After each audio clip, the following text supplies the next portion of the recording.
Hoy nos toca ver un tema que es complejo y habla sobre la flexibilidad metabólica.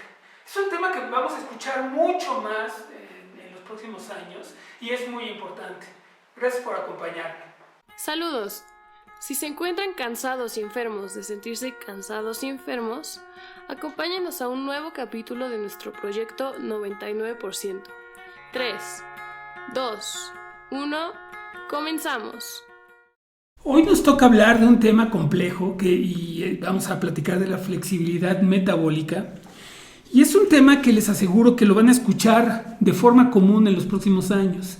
Se va a hablar mucho de él. Y esto porque ha demostrado que es una manera de mantener la salud y nuestro metabolismo de una forma óptima. Se pensaba que o se anhelaba tener el metabolismo rápido o el metabolismo acelerado, y hoy se sabe que no, que más bien lo que se busca es una flexibilidad.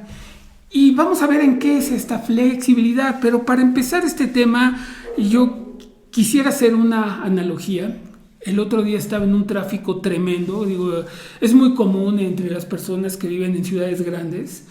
Este tráfico hizo un trayecto más o menos de 2 horas y media en algo que se debía de haber hecho en 25 minutos, sin tráfico o con un tráfico leve. Y la verdad es desesperante. Uno está en el coche, va moviéndose poco a poco y de repente se para mucho.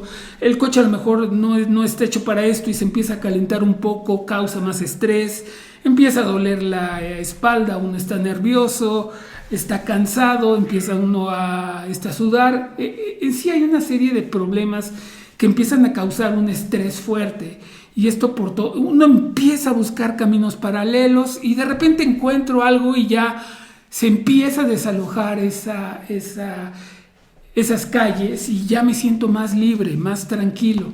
Esto es lo mismo que siente su cuerpo con un consumo constante 24/7 de comida.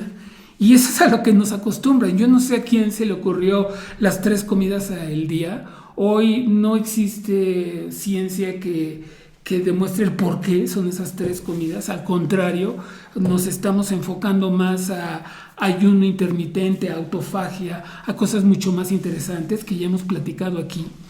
Pero en sí, esto es lo que pasa y esto es como se siente su cuerpo. Y entonces quiero usar esta analogía del tráfico para empezarles a platicar este tema. Hay muchas fuentes de energía que podemos tener en el cuerpo, desde algunas como proteínas, como alcohol, como grasa, como azúcar o en forma de glucosa en la sangre, etcétera, etcétera. Y las que más se usan son grasas y azúcar.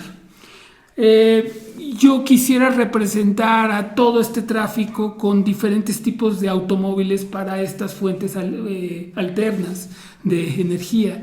Y piensen en un tráiler inmenso que estorba mucho en las calles y que contamina mucho, como la fuente de alcohol, como una energía. Piensen a la glucosa como una SUV, que hay veces que es impráctica porque la va conduciendo una sola persona y se desperdicia mucho espacio físico en ese esfuerzo de transportación.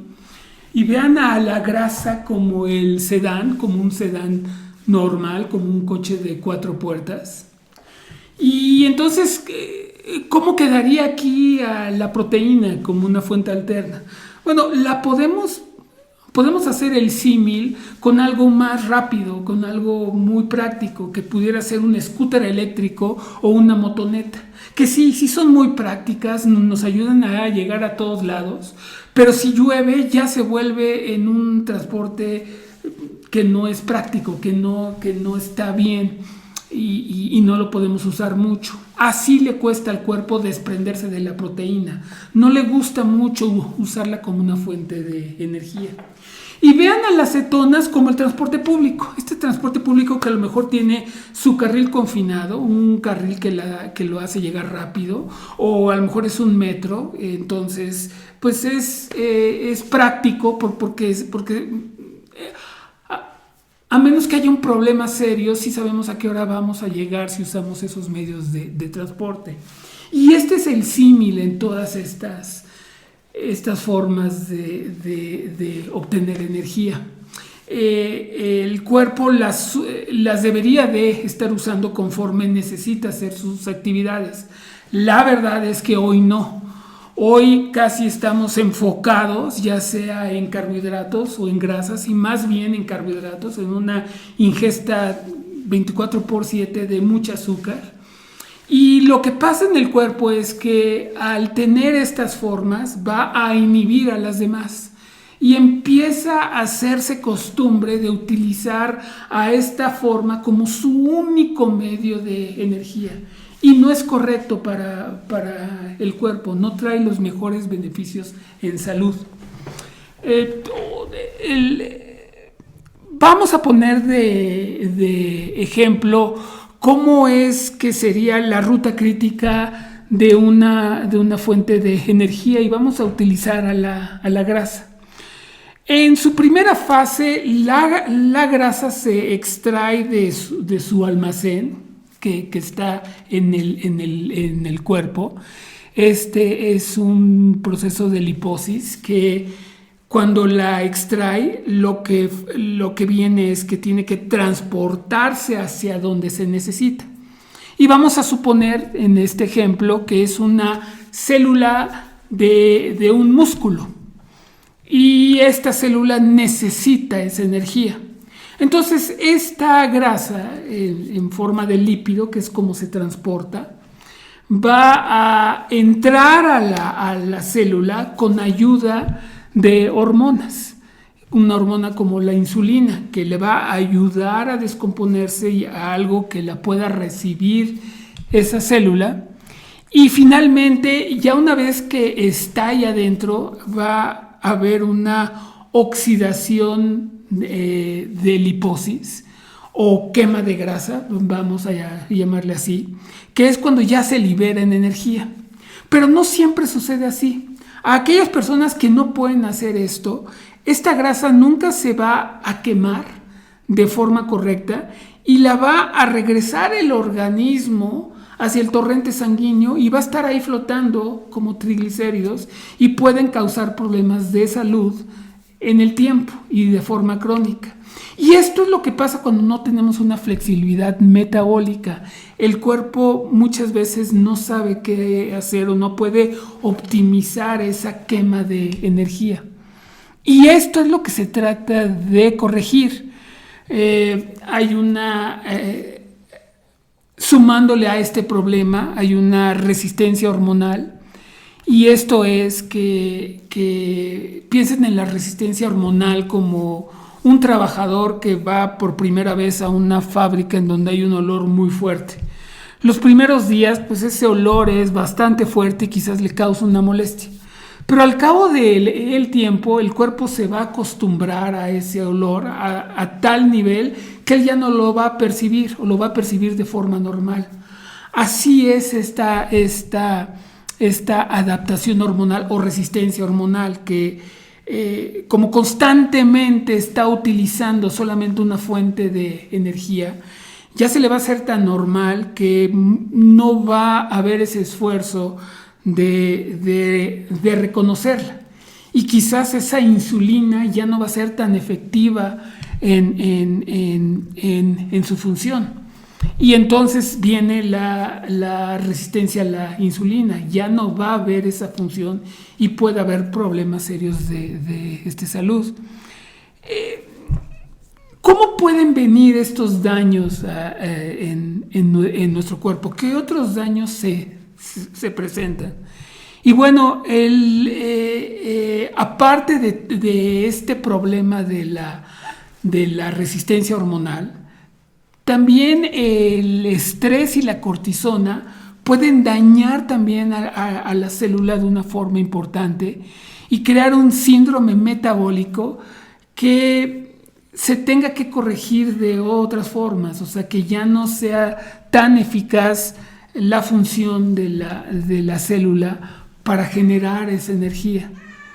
Y finalmente, el otro problema es que la mitocondria también, de forma repetitiva de recibir lo mismo, viene un cansancio normal y ya tampoco va a hacer su función. Entonces se está atacando de varios lados.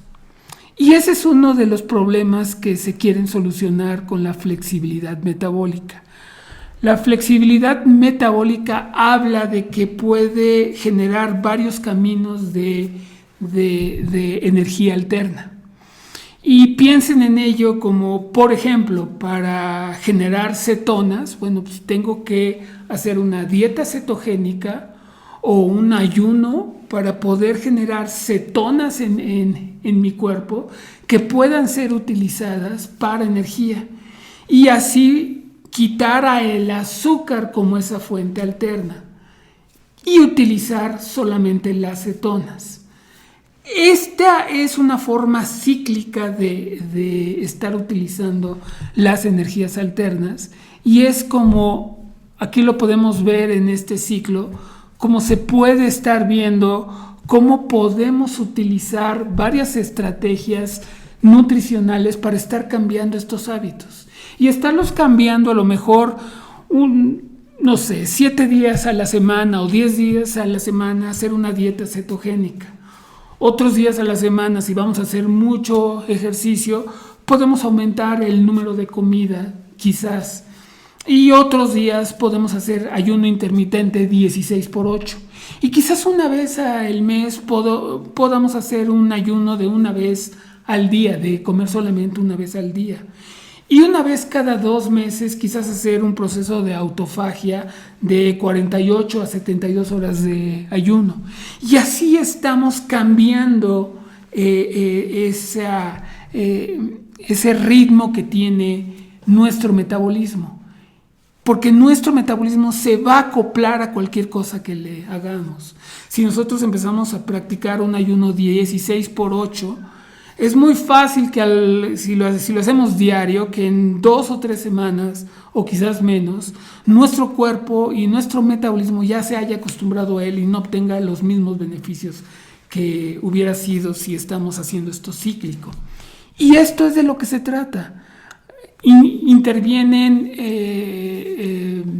en un resumen, es que nuestro cuerpo pueda distinguir de todas las fuentes de gasolina o de energía que le podemos dar a él mismo y que los órganos que están involucrados, como es el cerebro con el hipotálamo, nuestro aparato digestivo y la célula, estén interactuando de forma correcta para todo esto. Y si tuviéramos un problema, pudiéramos detectar en dónde está el mismo. Si es un problema en el cerebro, a lo mejor de estar en un estado de depresión o